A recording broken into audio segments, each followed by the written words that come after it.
నమస్తే అండి, నేను రజాక్. ఒక్కసారిగా అల్లు అరవింద్ గారు పవన్ కళ్యాణ్ గారిని ఆకాశానికి ఎందుకు ఎత్తేశారు? వెనుక ఉన్నటువంటి రహస్యం ఏంటి? ఇంతకాలం అల్లు అరవింద్ గారు పవన్ కళ్యాణ్ గారి గురించి ఎక్కడా మాట్లాడలేదు, కానీ సడన్ గా ఆయన గురించి ప్రస్తావించడం, సనాతన ధర్మాన్ని ఉద్దేశించి పవన్ కళ్యాణ్ గారి గురించి ప్రత్యేకంగా మాట్లాడడం వెనుకున్నటువంటి కారణం ఏంటి? ఇప్పుడంతా కూడా దీని గురించే మాట్లాడుకుంటున్నారు. ఈ రోజు ప్రెస్ మీట్ లో ఆయన మాట్లాడిన తర్వాత ఫస్ట్ అల్లు అరవింద్ గారు పవన్ కళ్యాణ్ గారి గురించి ఏం మాట్లాడినారో విన్న తర్వాత, చూసిన తర్వాత రియాక్ట్ అవుతాం. నాకు తెలిసిన వాళ్ళల్లో చెప్పండి. నాకు తెలిసిన వాళ్ళల్లో మా కుటుంబంలో అది సంగతి. పవన్ కళ్యాణ్ గారికి సనాతన ధర్మం గురించి తెలిసినంతగా మా ఫ్యామిలీ మెంబర్స్ లో ఎవరికి తెలియదు. అంటే ఇప్పుడు ఈయన చిరంజీవి గారికి తెలియదు, నాగబాబు గారికి తెలియదు, ఏంటి అల్లు అర్జున్ గారికి తెలియదు, ఇలా అందరికి తెలియదు అంటున్నారా? పవన్ కళ్యాణ్ గారికి సనాతన ధర్మం అంటే, హిందూ మతం అంటే, హిందూయిజం అంటే, మత పరిరక్షణ అంటే ప్రతిదానికి కూడా ఆయనకంటూ ఒక విధానం ఉంది. అయితే సడన్ గా పవన్ కళ్యాణ్ గారి యొక్క సనాతన ధర్మం గురించి అల్లు అరవింద్ గారు ఎందుకు మాట్లాడినారు? ఎందుకంటే పవన్ కళ్యాణ్ గారు ఓకే ఇదన్నమాట సంగతి. పవన్ కళ్యాణ్ గారు సినిమా చూడాలి. ఏం సినిమా? నరసింహ. ఇటీవల ఈ సినిమా రిలీజ్ అయింది. ఇది కన్నడ వాళ్ళు తీసినటువంటి సినిమా అనుకుంటా. ఇది ఒక వచ్చేసి యానిమే సినిమా అని చెప్పొచ్చు. దీన్ని కంప్లీట్ గా యానిమేషన్ తో చిత్రీకరించినటువంటి సినిమా. చాలా అత్యద్భుతంగా ఉంది. నువ్వు చూసినావు అంటే? ఎస్, నేను చూసిన. నరసింహ అనే సినిమా నేను చూసిన. చాలా అత్యద్భుతమైన సినిమా. హిరణ్య కశ్యపుడు కావచ్చు, హిరణ్యాక్ష వాళ్ళ బ్రదర్స్ చేసేటటువంటి దానికి సంబంధించి విష్ణువు వచ్చి వివిధ అవతారాల్లో భక్త ప్రహ్లాదని ఏ విధంగా కాపాడుతాడు అని చెప్పేసి ఈ సినిమా నేపథ్యం అన్నమాట. చాలా బాగుంటది. ప్రతి ఒక్కరు కూడా చూడండి. మరి బహుశా పవన్ కళ్యాణ్ గారు ఈ మధ్య కాలంలో హిందూ మతానికి సంబంధించి కావచ్చు, మరి ముఖ్యంగా సనాతన ధర్మం విషయంలో పవన్ కళ్యాణ్ గారు వ్యవహరిస్తున్నటువంటి తీరుకి సంబంధించి కావచ్చు, అల్లు అరవింద్ గారు కూడా చాలా నచ్చేసి ఈ సినిమాని పవన్ కళ్యాణ్ గారిని చూడమన్నట్లుగా అర్థమవుతోంది. కొంతమంది మాట్లాడుతున్నారు పవన్ కళ్యాణ్ గారు కూడా ఈ సినిమా గురించి మాట్లాడితే ఇంకా ప్రమోషన్ జరుగుతుంది, ఇంకా వెళ్తారు. ఎస్, వెళ్ళాలి. ఇలాంటి సినిమాల విషయంలో వెళ్ళాలి. ఎందుకంటే సినిమాలో చాలా నీతి కనిపించింది అన్నమాట. నేను ఫస్ట్ మీకు సినిమా గురించి చెప్తాను.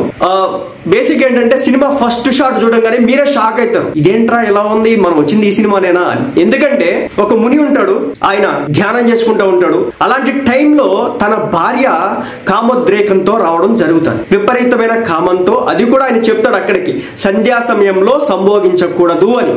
కానీ ఆమె మాట వినదు. అలా సంభోగించిన తరువాత ఆయనకి ఉద్రేకుడై, కోపోద్రేకుడై ఆయన ఒక మాట అంటాడు, నీకు పుట్టేటటువంటి బిడ్డలు ఎవరైతే ఉంటారో వాళ్ళు రాక్షసులు, అత్యంత దారుణమైనటువంటి పని చేస్తారు అని చెప్పేసి. వాళ్ళిద్దరే హిరణ్యాక్ష, హిరణ్య కశ్యపుడు వచ్చేసి ఫస్ట్ దేవతల్ని హింసిస్తాడు. దానిలో భాగంగా భూదేవిని ఎత్తుకు వెళ్లే ప్రయత్నం చేస్తే విష్ణువు వరాహ అవతారంలోకి వచ్చి హిరణ్య కశ్యపుడిని చంపుతుంది. అయితే ఈ రాక్షసులు ఉన్నారో, ఈ రాక్షస సమూహానికి హిరణ్యాక్ష ఏం చేస్తాడంటే బ్రహ్మని పూజిస్తాడు. బ్రహ్మని పూజించడంతో బ్రహ్మ వచ్చి ఒక వరాన్ని ఇస్తాడు. అప్పుడు కోరుకుంటాడు వరాన్ని. ఎలాంటి వరం అంటే, నన్ను ఎవరు చంపకూడదు, నాకు రాత్రైనా చంపకూడదు, పగలైనా చంపకూడదు, ఇంట్లో అయినా అంటే గుమ్మం లోపలైనా చంపకూడదు, గుమ్మం బయటైనా చంపకూడదు అని చెప్పేసి, అదేవిధంగా సూర్యకాంతి ఉన్న సందర్భంలో చంపకూడదు, చీకటైన సందర్భంలో చంపకూడదు. ఇలా కొన్ని రెస్ట్రిక్షన్స్, కొన్ని మాటలు మాట్లాడితే చెప్పడం అయితే జరిగింది. అప్పుడు వరాన్ని తదాస్త అని చెప్పేసి ఆయన వెళ్ళిపోతాడు. ఇక ఆ తర్వాత రాక్షస పాలన స్టార్ట్ చేస్తాడు అన్నమాట. కానీ పుట్టినటువంటి కొడుకు, హిరణ్యాక్షకు పుట్టినటువంటి కొడుకు ప్రహ్లాదుడు చాలా గొప్పగా ఉంటాడు, విష్ణువుని పూజిస్తూ ఉంటాడు. తండ్రి దగ్గర కూడా విష్ణువు గురించి మాట్లాడుతూ ఉంటే ఆయనకి విపరీతమైన కోపం వస్తూ ఉంటది హిరణ్యాక్ష. దాంతో సొంత పుత్రుడిని కూడా అనేక రకాల ఇబ్బందులు పెడతాడు. చివరాఖరికి మంటల్లో వేస్తా ఉంటాడు, చితి మీద కూర్చోబెడతా ఉంటాడు, ఏనుగులతో తొక్కిస్తా ఉంటాడు, పర్వతాల మీద నుంచి పడేస్తా ఉంటాడు. ఎన్ని చేసినా సరే విష్ణువు కాపాడుతూ ఉంటాడు. చూస్తాడు విష్ణువు ఒక్కసారిగా రంగంలోకి దిగుతాడు. ఏ అవతారంలోకి వస్తాడంటే నరసింహ స్వామి అవతారంలోకి వస్తాడనమాట. వచ్చి హిరణ్యాక్షని ఏ విధంగా యుద్ధం చేస్తాడంటే, చివరాఖరికి ఆయన శాంతింప చేయడానికి దేవతలు కూడా భయపడేటటువంటి పరిస్థితి ఉంటుంది. అంతలా ఆయన్ని శాంతింపజేయలేరు. చివరాఖరికి భక్త ప్రహ్లాదుని యొక్క భక్తితో మాత్రమే శాంతిస్తాడు నరసింహ స్వామి. అయితే ఈ ఫైట్ ఉంటుంది అన్నమాట. చివరాఖరికి జరిగేటటువంటి ఫైట్, క్లైమాక్స్ ఫైట్ అప్పుడే వస్తాడు నరసింహస్వామి అవతారంలో. వచ్చిన తరువాత హిరణ్యాక్షని చుక్కలు చూపిస్తాడు అనమాట. మీరు ఆ యానిమేషన్ చూస్తే కనుక నిజంగా అద్భుతంగా ఉంటది. Next level. మనకు తెలిసిన స్టోరీ అయినప్పటికీ కూడా వాళ్ళు అక్కడ విజువల్ వండర్ ని క్రియేట్ చేశారని చెప్పొచ్చు. మరి ముఖ్యంగా మ్యూజిక్ ఉంటుంది అన్నమాట. మీ గూస్ బంప్స్ వస్తాయి అనమాట. చెప్పినా కదా, నేను ఈ సినిమాని థియేటర్ లోనే చూసిన, మస్తు ఎంజాయ్ చేసిన. ప్రతి ఒక్కరు వెళ్ళి చూడండి. ఈయన అందుకే పవన్ కళ్యాణ్ గారు వచ్చి ఇప్పుడు ఆ సినిమా చూస్తే కనుక ఇంకా ప్రమోట్ అయిద్దని చెప్పేసి ఆయన భావిస్తున్నట్లు ఉన్నారు. అలాంటి సినిమాలకి పెద్ద ప్రమోషన్ కూడా అవసరం లేదు. ఎందుకంటే ఈ రోజుకి చూడండి, ఎప్పుడో రిలీజ్ అయింది హరిహర వీరమల్లు సినిమా. రిలీజ్ అయిన 2 రోజులకు అనుకుంటే రిలీజ్ అయింది. రికార్డులు ఇప్పటికీ బద్దలు కొడతా ఉంది. ఈ సినిమా తీసింది తెలుగు కూడా కాదు.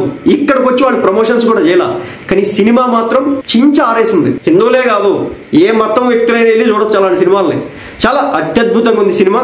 మరి అందులో భాగంగా పవన్ కళ్యాణ్ గారిని అల్లు అరవింద్ గారు ఈ సినిమా చూసి ప్రమోషన్ చేయండి అని ఇండైరెక్ట్ గా చెప్పినట్టయితే నాకైతే అనిపించింది.